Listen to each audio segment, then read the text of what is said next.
Good evening, and welcome to tonight's Mansfield Dialogue, Maintaining Civility in an Age of Division.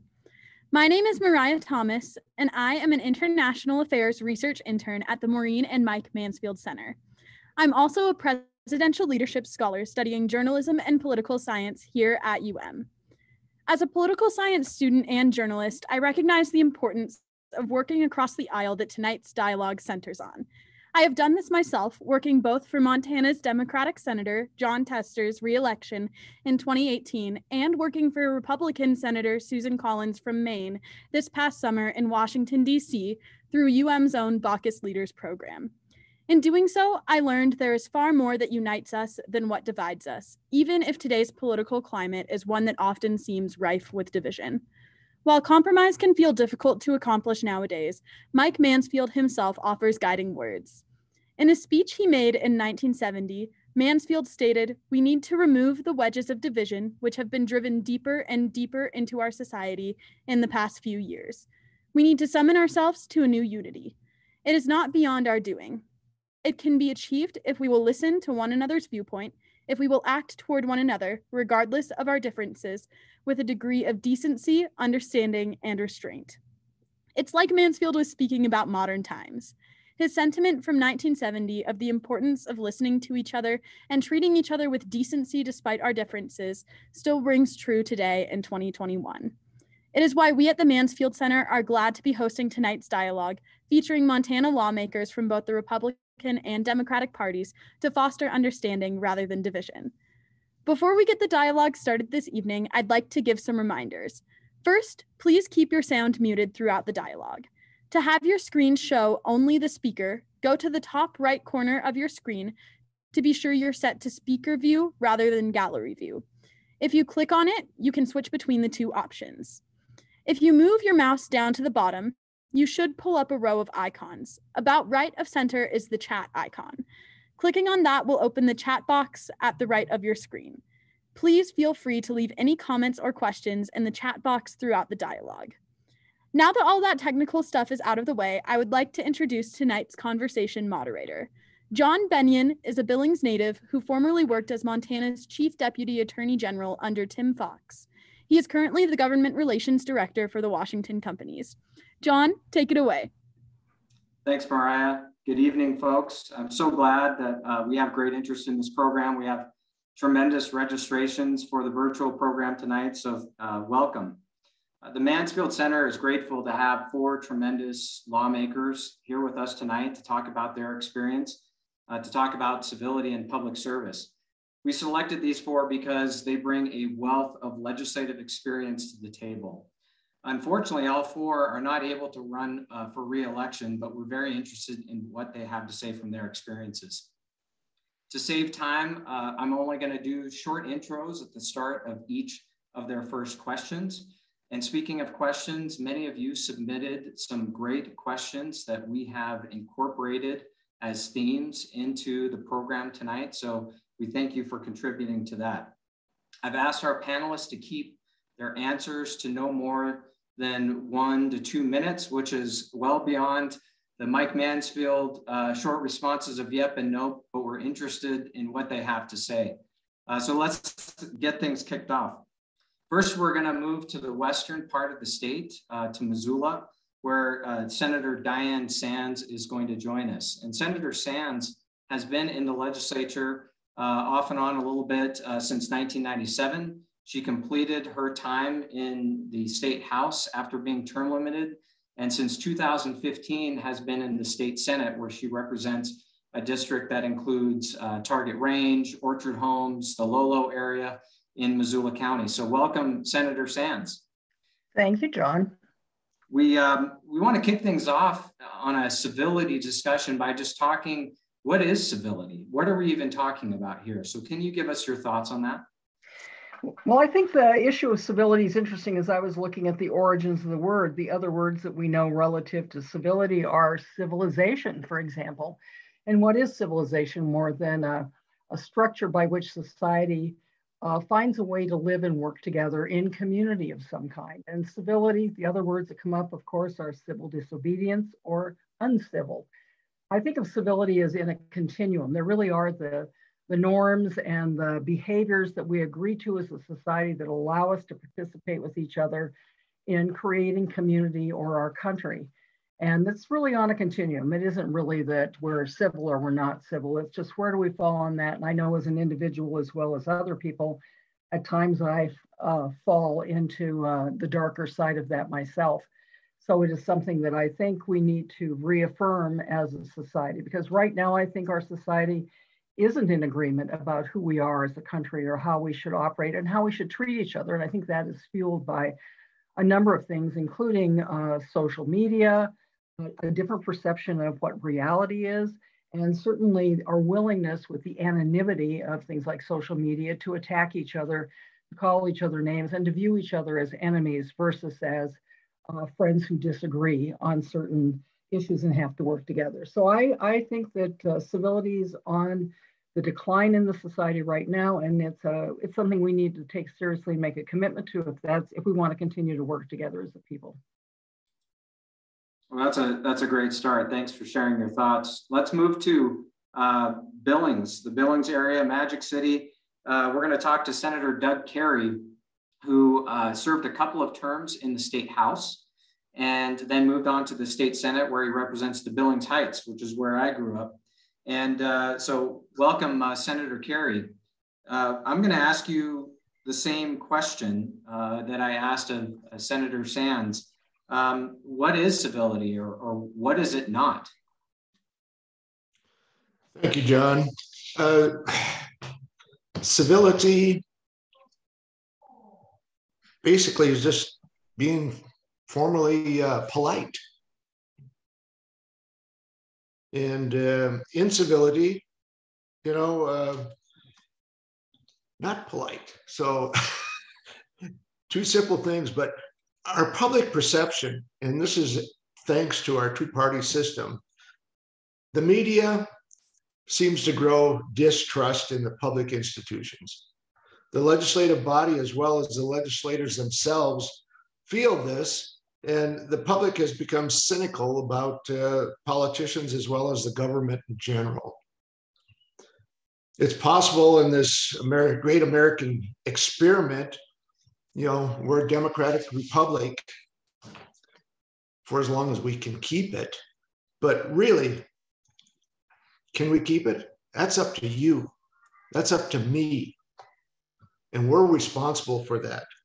Now, incivility is kind of like a disease that tears things apart. And civility actually tends to build things back. So be polite, be inclusive. You can disagree, but you disagree with disrespect if you're not civil.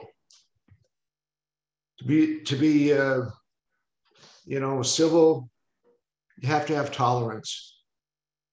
Tolerance in your beliefs and in the other person's beliefs. And you have to respect that other person for those beliefs.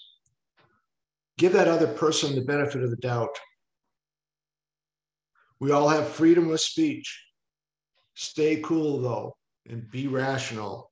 And my mother always said it, just because you think it, sure as hell doesn't mean you have to say it. And if we remember that, I think we can go far. Always take the high road.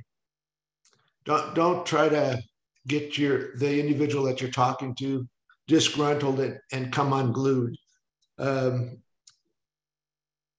Political participation, work on changing things that you perceive, not that your party or a group of folks, but that you perceive as moving the society ahead. Always diligent. We owe society more than the society owes us. We have to take our offices seriously, research the issues, and vote as informed as possible. Eye contact is another thing. Look the other person in the eye. Don't look beyond them. look them in the eye. It is the window to that other person's soul, and so are your eyes the windows to your soul. You can tell a lot just by glancing into those eyes. And something that has always rang a bell with me, and it's kind of a word of wisdom. Happiness is like a butterfly. The more you chase it, the more it eludes you. But if you turn your attention to other things, it'll come and sit on your shoulder. That's from Henry Thoreau. So that's all I have. Those are some great thoughts. Thanks for sharing, Senator Kary. We're going to stay in the Billings area, where we're going to have Senator Mary McNally join us. And Mary actually served for a couple of terms in the State House before she moved on to the State Senate, where she's been the last 7 years, and she's going into her 8th year. She represents part of the downtown Billings, the university areas of Billings, and some of that area just below the rim. So thank you for joining us, Mary. Well, thank you, John, for this opportunity, and thanks to the Mansfield Center, because this is, I think, a very important topic. I was just wanted to add to the two previous speakers that I too looked up civility and Googled it like the rest of the world. And part of the origins of the term, in part, is civis, which means citizen in Latin. And I thought that was really interesting and very apropos of, you know, what we're doing here. And to me, one of the key aspects to it is mutual respect and showing that respect. And it totally has to do with politeness, but for me, it also has to do with conduct. You can have people who are polite, but then they turn around and behave in ways that I, for one, might not consider civil. And it's some of those behaviors that I think we're seeing, not just verbal, but the conduct piece. So I just wanted to throw that in. I totally agree with Senator Sands, and I'm sure most other people. I think you'd be hard pressed to find someone who believes that civility has gotten better or even stayed on an even keel. I think we're definitely in my personal experience, like many others, I think, is that it has deteriorated. I don't think we're in a unique time that way. I came of age in the 60s, and that was not a particularly civil time. And so I think there's, you know, that it can somewhat ebb and flow. But these days, it definitely, for me, it's been sobering, sort of how this is evolving.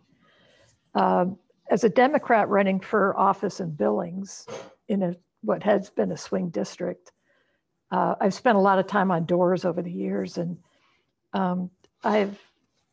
the level of fear and anxiety and anger and misinformation, when you talk to people, it's just become visceral.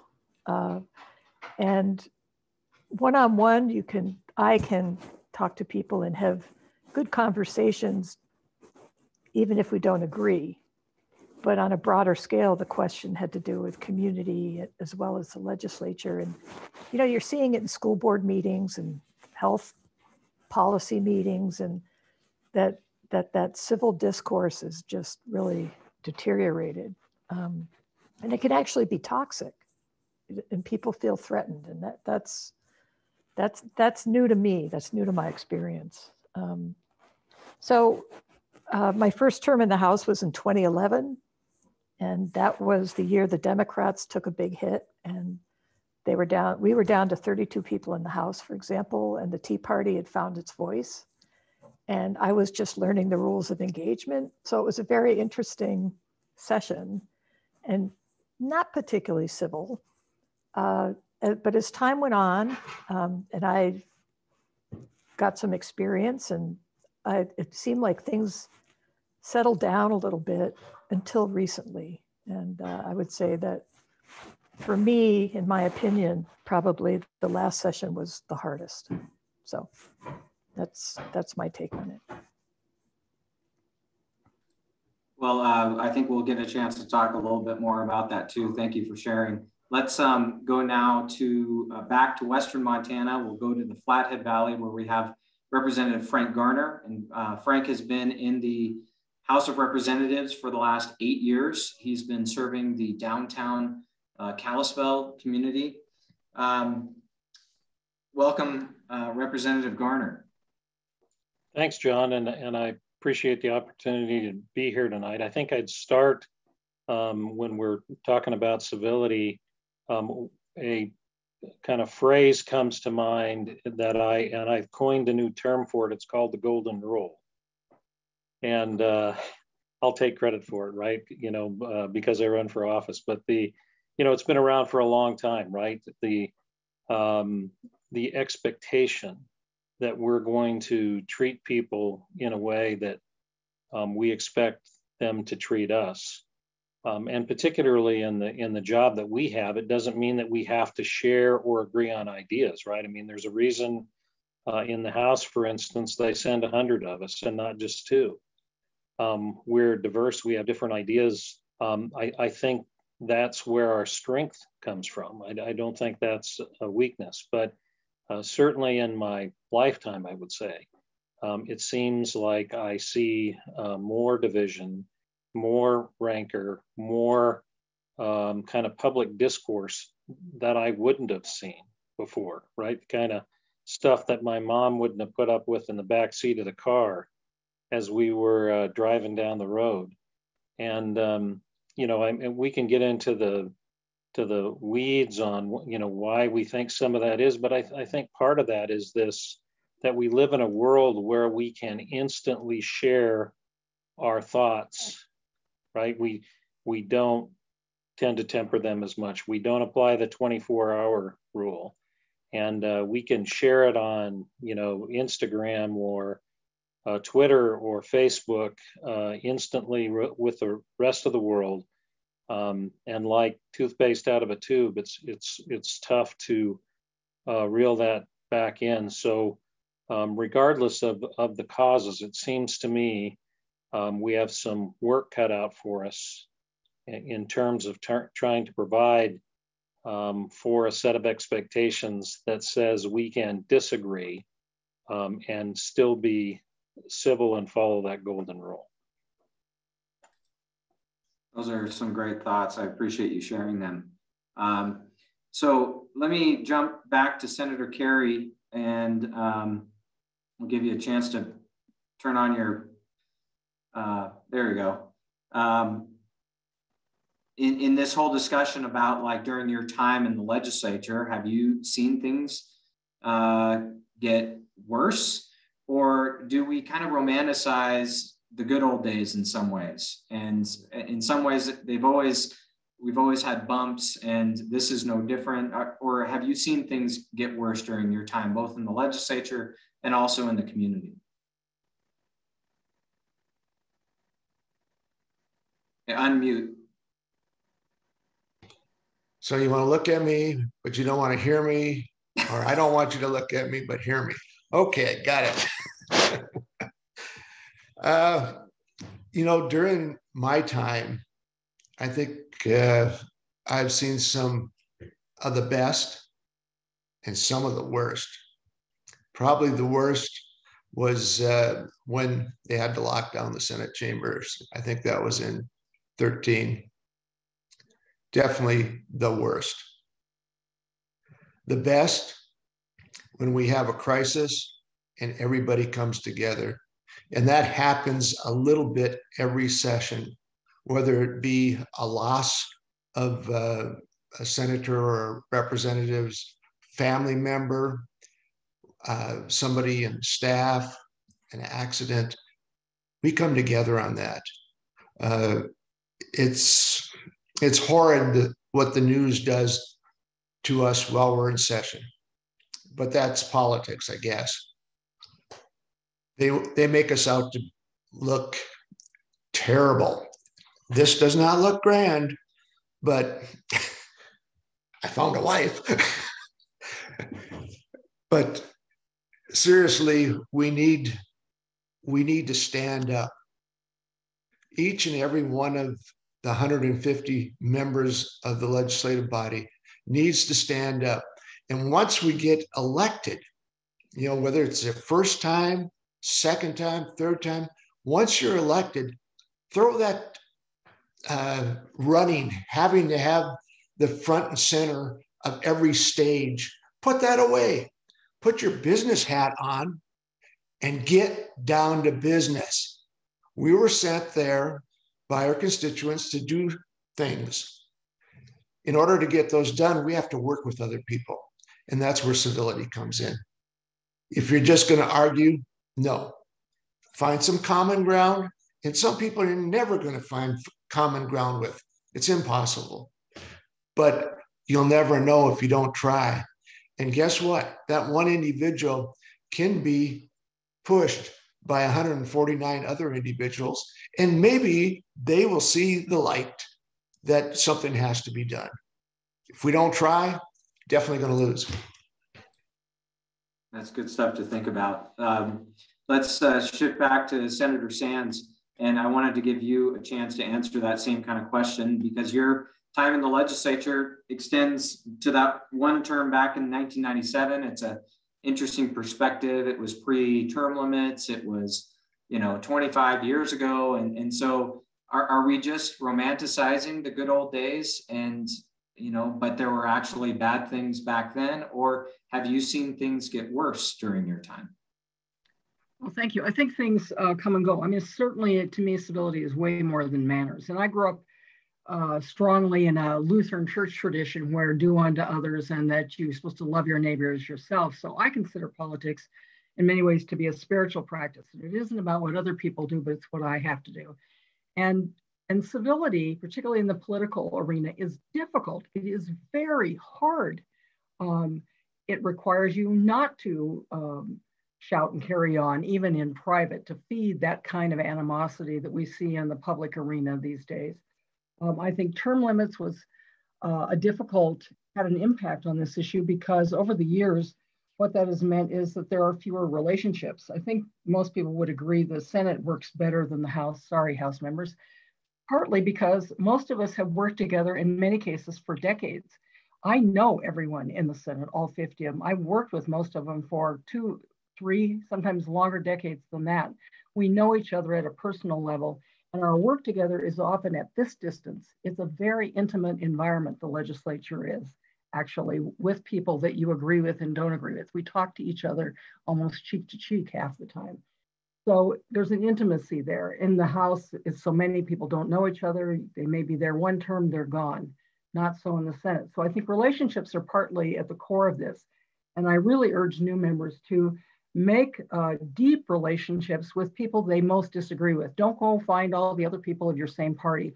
Find people of the other party in committees that you work in where you have common areas of interest and get to know each other at a deep level. Listen to each other deeply.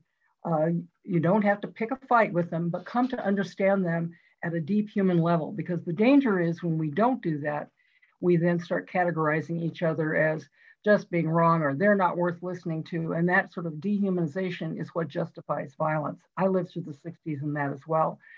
We had a civil war in this country because we couldn't reach those kinds of agreements.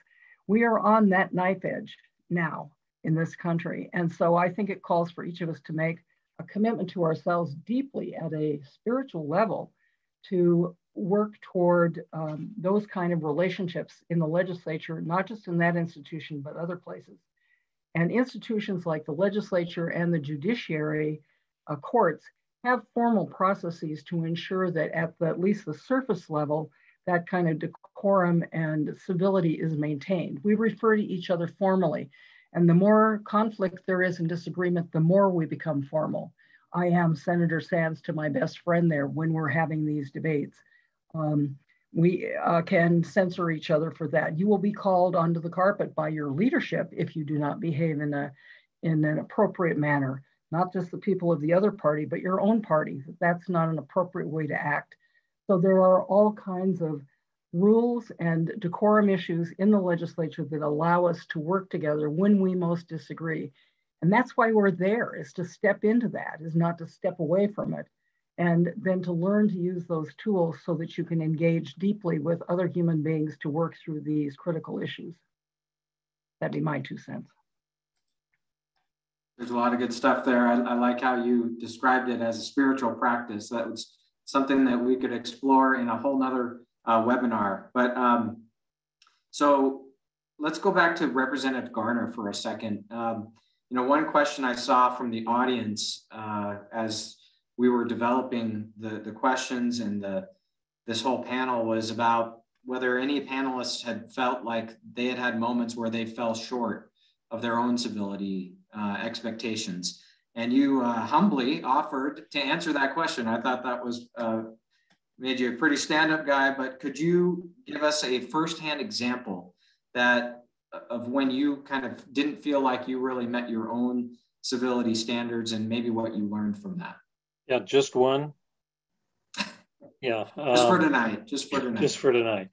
Well, you know, I would say that, you know, I wish I could tell you that I've hit the mark every time, but the answer is I haven't, right? And when you look at our environment, right, where it's very fast paced, you're going to have over 1,000 bills every session in 90 days. You're going to be working with many people that you haven't met before. You know, about 30% of the House members, for instance, are new, walking in the door. And many of those issues have to be transmitted to the other house in 45 days. And we're dealing with some of the most important issues that people face in their lives that we have in this state.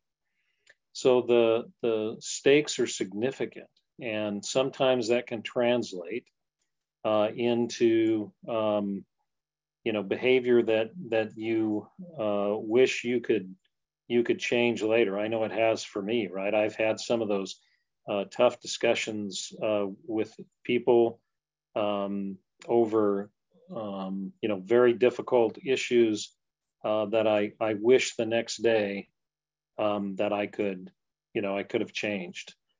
And so I think part of what we have to do when it comes to try to,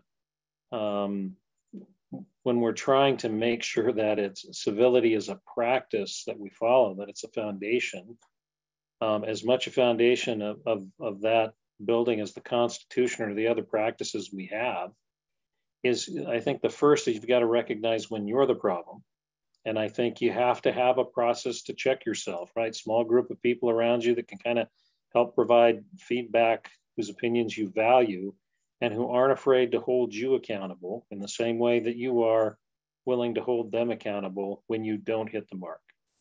So I think it starts with us, right? I mean, holding ourselves accountable, modeling good behavior, and admitting and owning it when you make a mistake, and going back the next day and trying to do better.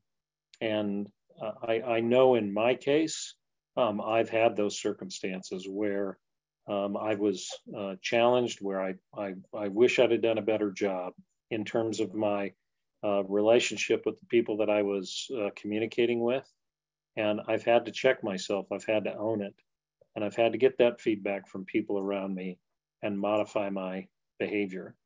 You know, they say we're the 100 class presidents, right? I mean, that's an old saying about the House, right? You've got all these people that, you know, come in with a lot of energy and great ideas, and we all think we're right. And it's important that you create an environment that allows for every idea to be heard. Doesn't mean that it gets its day, right? Doesn't mean that we adopt it. But every district out there has the right to have their representative show up and be heard. And we have a responsibility to create an environment where that can happen. And one of the ways we do that is in providing an environment that fosters civility.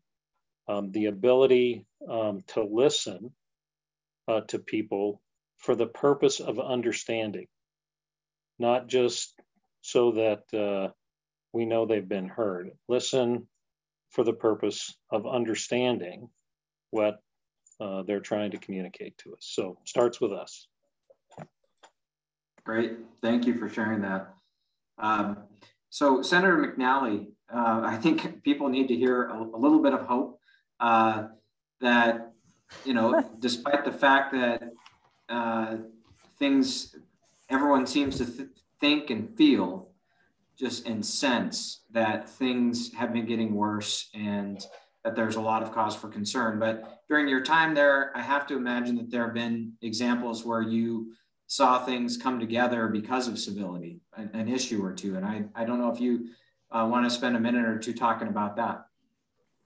Yeah, thanks, John. I'd be happy to, because my experience has mostly been very positive, and I've always been in the minority since, you know, I've been in the legislature. So I've had through many sessions, I've had some very positive experiences and have gotten some bills passed myself, but have also seen the different parties and individuals work together to do some very serious work. Probably my two main examples, one would be the water compact, up in the Flathead, and that took years of negotiating, and it's controversial. And I was on judiciary when that was coming through, and we had hearings on Saturday. People came all over to talk, and that took a real bipartisan push to make that happen. And it was not easy, but you know, it did happen. And another main issue I think many people in Montana are very aware of is the Medicaid expansion. And again, that took a lot of work, a lot of talking, a lot of compromising. I don't think that bill was perfect in anybody's mind. Even people who supported it would not have found it perfect, but it did get done. And I think it's one of those things that had impact for a lot of Montanans and made a difference in a lot of lives. So, you know, I've seen a lot of good things happen, and, you know, small things too, that still make a difference to people.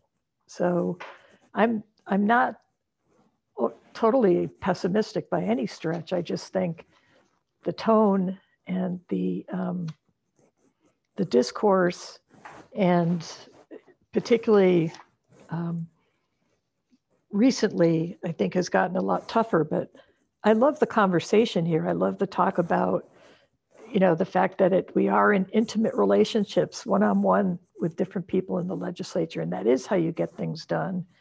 And I love the comment about civility being a practice, because I agree that we all fall down sometimes. And, you know, you have to start off by, as Frank said, recognizing when you're the problem and trying to figure out how to make that right. I think that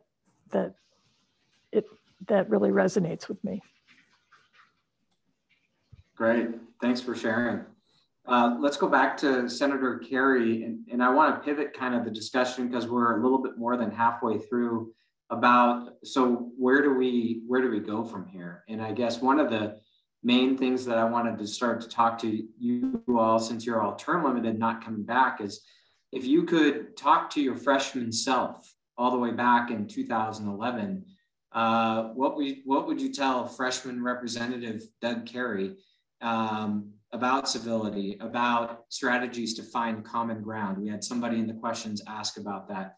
Like, what kind of advice have you developed that you could give to people?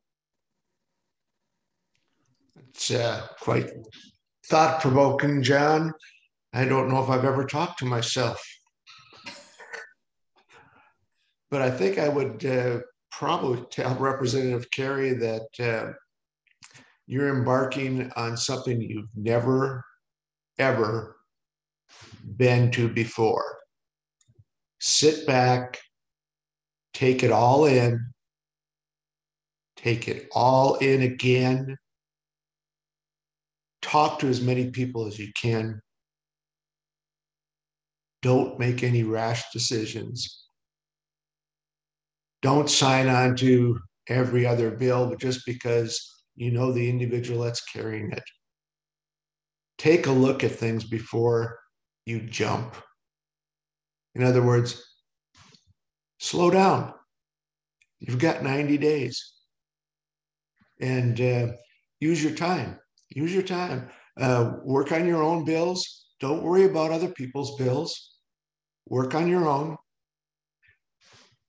Do research on those other people's bills when you have time. Ask questions, because that's the only way you learn. You know what you know, but you don't know what you don't know. And that's what you need to come up to the surface and get a glimpse at what you have left out of that picture. So I know I talk in circles, different ones. Sometimes I go clockwise. Most of the time I'm counter. So thank you, John. Thank you. So Senator Sands, same kind of question. You're talking to freshman representative, 1997, Diane Sands. What do you tell her? Or even in addition to that, somebody going into 2023, into this environment, if we feel it's changed since 1997, what kind of advice do you give on civility to a freshman and or to anybody in public service? Well, I talk to them a lot, and I've been talking to myself recently about this topic, because certainly when I started in 97, I had been a lobbyist before. I ran the Montana Women's Lobby, and I carried the first abortion bills. Well, the first abortion bills, nobody wanted to talk to me up there on that issue. You know, it was so divided. But the minute I broadened the topic out and we were talking about provision for childcare, the people who wouldn't talk to me about one topic were more than happy to talk in depth about a different issue. And I think that's one thing the public doesn't understand is up there is you may be a light on one issue, but you should not let your disagreement about one issue wash over the potential to have a respectful, good working relationship with people on other issues. And I think in our communities, what we've let happen, not just the legislature as well, I disagree with them on X issue, they're bad, I'm never gonna work with them again. And so in our communities in particular, we only talk to people who are really like us. And the campaign cycle makes that even worse, because all we do is talk in this hot rhetoric around memes that everyone, we're the good people, they're the bad people, yada, yada, yada. And we need to, in our communities as well, force ourselves into the position where we are moving beyond the issues where we have disagreement, which are totally legitimate and important to deal with, and continue to make a commitment to have those relationships, both in the legislature and our community, because the legislature isn't any different than the rest of our communities, although it's in a kind of very special environment. So I talked to myself about it, as I didn't do enough of that when I first started. But as the first out gay legislator, there were whole groups of people who did not want to talk to me at all and were very freaked out about it. And I will give a representative from Billings, whom I had worked with as a lobbyist, a very dear man, Republican, who came over and did one of the greatest acts of political courage I've seen. He came over and put his arms around me on swearing-in day and just physically demonstrated his support, saying, you're gonna like working with this person. She's more than just that label. And so we need to do that for each other. I mean, that was very humbling. And working in the legislature is humbling, because you learn sometimes people are more than their positions on certain small, narrow, high profile issues. And that it takes courage and discipline to respect one another, to treat each other as we would want to be respected. And that's what I talk to incoming freshmen about. That's great. I appreciate that. So Representative Garner, we're going to ask you the same question. What advice would you give to a freshman, Garner, or to somebody going into 2023, whether it's the legislature or city council or school board? Yeah, I think the first thing I'd do is say, put in writing what your expectations are for yourself and for the outcomes. What do you want it to look like at the end of the session, right? Write a note to yourself that says, I want to look back and here's what I want to to see in terms of what I accomplished and how I conducted myself at the end of the session. Do that at the beginning, have it in writing, and occasionally remind yourself of it, right? Read it, get back to it. Have kind of those standards walking in that, that you expect. I think the second thing is get to know people. Have relationships with them that allow you to understand better who they are, what makes them tick, the things that make them happy and sad, right? It's pretty difficult to have a uncivil conversation with somebody once you understand a little bit more about kind of the successes and failures they've experienced, what's going on in their life. And I think it should be a requirement. It's one of the difficulties, as we have gone through COVID, right? And we do meetings like this where we don't have the opportunity to see each other's faces and talk to each other offline more. In the legislature, I think that makes it harder for us to do our business because it makes it harder for us to kind of appreciate those relationships. And as I mentioned earlier, I think it's important that you get feedback from people, not the people that think exactly like you. You've got to have a kind of a core group of people, particularly folks from back home, that help you measure your success, both your legislative and in terms of how you're conducting yourself and what your behavior looks like, right? So that you can be part of the solution to doing it, modeling good behavior. And I think the last thing is when you walk in the door, expect excellence. Expect excellence from yourself and from the people around you. The people that sent you there have the right to share that expectation with you, and you have the right to do that. And set the bar high and do the best you can to meet it. I really like what you said about sharing experiences with people almost ahead of some of the debates, some of the divisions. And so we might talk about that in the next question, but I want to give Senator McNally an opportunity to answer this question about, what advice would you give freshman Representative McNally in 2011 that you wish she would have known, or what freshmen going into 2023 should know? I just have, I think a lot of good things have been said, so I don't care to repeat. But one thing I think is very important is that you keep your word, and because trust means everything. So with these sorts of relationships, if you say you're going to do something or you're not going to do something, think it through, but then, make your word means something. And if you have to change your mind, then you have to be upfront about that. But that for me is sort of the coin of the realm, that when you say something, people can rely on it. Whether they like it or not, they can rely on it.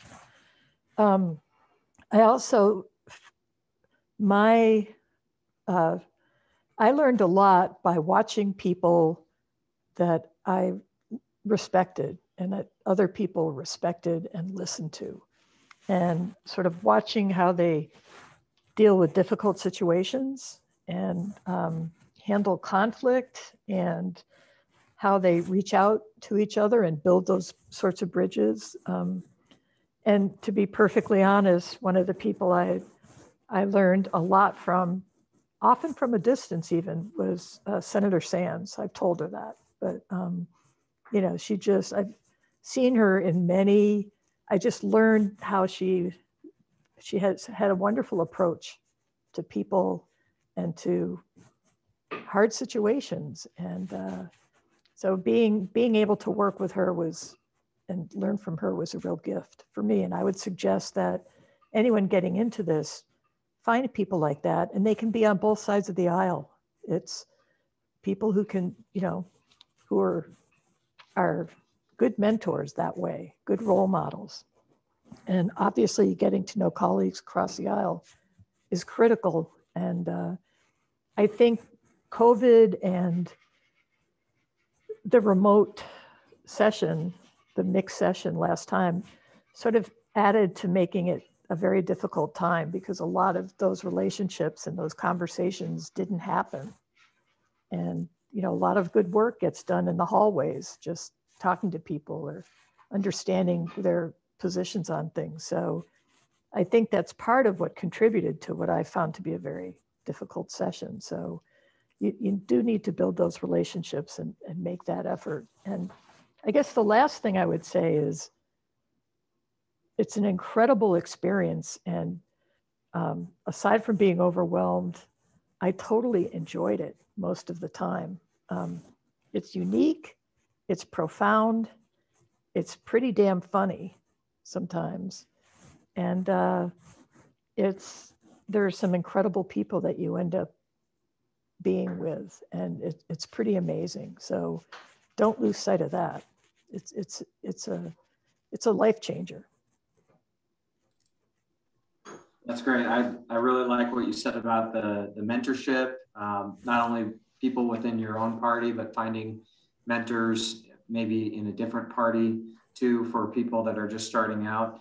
We're going to switch to another question. I'm going to have you answer it first, just because, so you don't always have to say, well, everybody else got to say everything else. So you get to answer the question about, you know, also kind of where we go from here. Are there any procedural or structural changes in the process that could be made to facilitate civility? You know, we've heard about term limits. There's been a great debate about term limits. That could be a thing that you talk about, or if you have other ideas, just what are those kind of procedural or structural things that we could maybe look at? So this is the question I would want to go last on.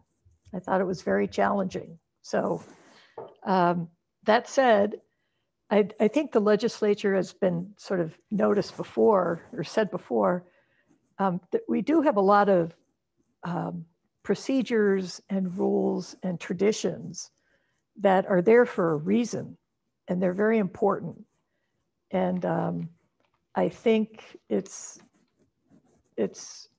helps the institution work, and it helps all of us to work with each other. So I would like to make sure that you know, people, for example, committee chairs and vice chairs who are from two different parties, that they're well versed in those rules and they're working as a team to make sure that, for example, during hearings or committee hearings, that people do get heard, and that, you know, if they that they work together to make that a good process, and stand by those rules. I feel really strongly about interim committees. These are just sort of, that's not a rule per se, it's more of a tradition, but they tend to be 50-50 and bipartisan. And in my experience, that has been the best experience in terms of learning and not arguing about an issue, but delving into it and having good conversations with colleagues and understanding the differences, trying to really study and work something out. And you need collaboration to come out with good outcomes. So there have been some moves lately to try to make that more reflect the committee structure during the session. And I think that would be a huge loss, my opinion. I also participated in Leadership Montana a number of years ago, before I was ever in the legislature. And I think a number of other legislators have done that as well. And I often feel like you can sort of pick them out because of their approach, you know, again, nonpartisan, their approach to that sort of civil discourse. And I would love to see, try to figure out a way to have some of that type of interaction in smaller bipartisan group settings, so we can learn to communicate better and listen, really listen. And I don't have an easy solution to that. And I guess my other comment is that some of us have discussed this quite a bit, but the reality is that our citizens legislature is really only for certain citizens. I mean, only certain citizens can actually really run and participate. I think that's unfortunate. I don't have a solution, but when I first served, I was still working, and I could only do it because, I wasn't getting paid by my regular job as a professor.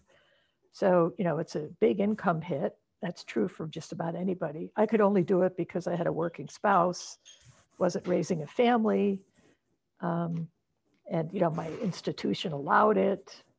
But there are so many younger people who I think are interested, but just can't make it work. And, I don't have an answer, but I don't think the legislature really reflects the citizenship or the people. And I think that's our loss. So again, no solution, but something to think about for me. Absolutely. Yeah. No, those are great things to think about. Let's go on to Senator Kary. Same question. Have you thought of anything as a part of the process that could help facilitate more civil discussions, more civil debate, just more civility in public service in general? I have, John, and I think one of the most important things, we have all these rules. I mean, we've got rules to make rules, and unless we enforce those rules and enforce them vigorously, and that means both in committee as well as on the floor, we need to call things out as it happens.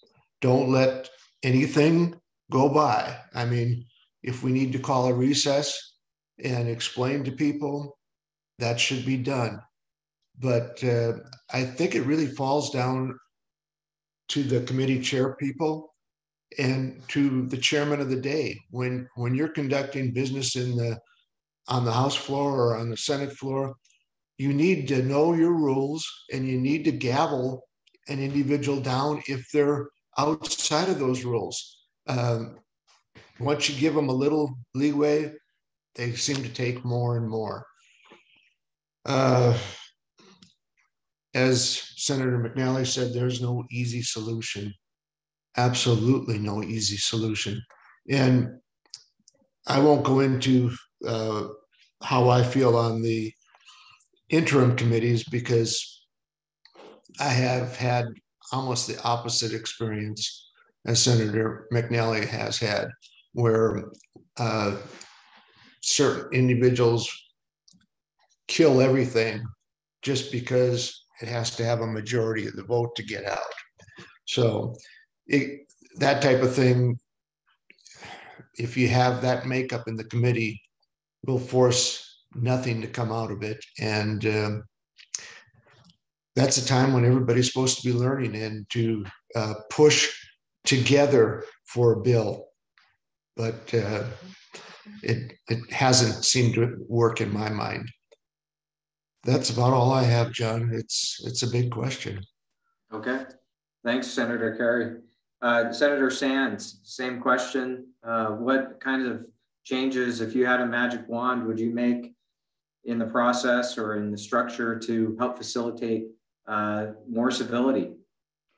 Well, people should know, I mean, our legislative council, which is our staff, very nonpartisan, think about and work on this issue a lot, as well as the leadership in both the House and the Senate, who tend to be the more experienced people. And they spend a lot of time talking about this topic and how to provide better training for legislators on these kinds of issues because of the problems, particularly because of term limits, and that you have a lot of short timers, and that it's not like any other place in the world. It's just most people don't even operate by Robert's rules, much less Mason's rules, and there are reasons for all the things that we do. So we have really expanded our training that we do at the beginning of the session after the election with legislators in issues of decorum and the rule and exercises in doing relationship building where we force people to be with people who were not like them.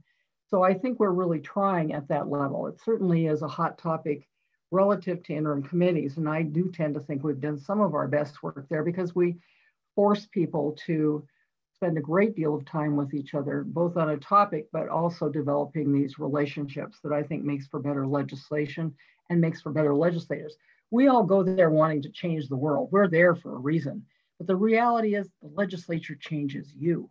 And, my final word would be, and I really like, Frank, what you said about, being very clear about what you want and who you want to be in that environment. Because in my view, and this may be kitschy, you can lose your immortal soul up in that place. If you don't watch carefully what you're doing and why you are doing it, you will find yourself doing things you may not like about yourself. So, having to deal with those parts of your human nature, to take advantage of people just because you can, or to say things that you wouldn't say to your mother, for example. I mean, it tests who you are as a human being, and the legislature tests who we are as a people. And that's why civility and these discussions about it are so important. And I would hope that we would begin to do them more in our communities as well as in the legislature. It would help people to understand, I think, what a challenge these environments are if we want to continue to move forward as a country where we don't pick up guns and shoot each other, which is happening more and more as a threat in our legislative environment in committees. I serve on judiciary, where people come in and basically threaten to hurt us, and we have to call in more and more security to ensure that someone doesn't come in with a gun and shoot us. That's where we're at. And if we want to back away from that, as John Meacham said, back away from our darker angels, we need to be very intentional about it as human beings individually and as the legislature as a structure. So I'm really grateful for this discussion tonight, but I think it also needs to continue at a community level. Thank you. I agree. Thank you so much for sharing that. Frank, you get the last word. Are there any kind of structural changes or procedural changes that you could suggest if you had a magic wand to really contribute more civility to the process? Well, I agree with Diane. I think it's got to be very intentional. And I think first, when you look at our legislative process, you see all of these mechanisms that have been built into it that recognize that we're going to have difficult conversations, right? We're supposed to. We're not supposed to necessarily agree with each other. We're supposed to have a vigorous debate. But at the same time, there has to be an expectation of what our decorum is and what the environment is that allows us to have a place where we can have that discussion and where we hear the voices of the minority on whatever the issue is, right? Again, it doesn't mean that they get to win the day, but it would be to our own peril if we created an environment that was only an echo chamber. So I think it starts at home. I think you can argue whether the legislature or our Congress and Senate are a reflection of our communities or vice versa. But it really starts at home. We're there 90 days every 2 years. And so I think it starts in our communities. It starts at work, in church, at our softball games, in our schools, at the grocery store, and everything that we do. Having those expectations and creating an environment where we can disagree without having to call the police. And as a retired policeman, I can tell you business has been good for a long time. It's a reflection of the discord, I think, and the expectations when we fall short that happen. So I would say first it's got to start there, and we have to, as I said earlier, demand excellence from ourselves. We've got to model good behavior. We've got to show that our institutions work, and we have to be able to, in our worst times, perform at our best. We have to have that expectation of each other. And so I would say as we kind of wrap up our discussion here and my thoughts that, that guiding principle that was given to me when I started as a policeman a long time ago is make sure that, whatever you do, if there's a video of it and your mom sees it later, you're not going to be embarrassed. And I think that's a good place for me to start, when I walk into the legislature.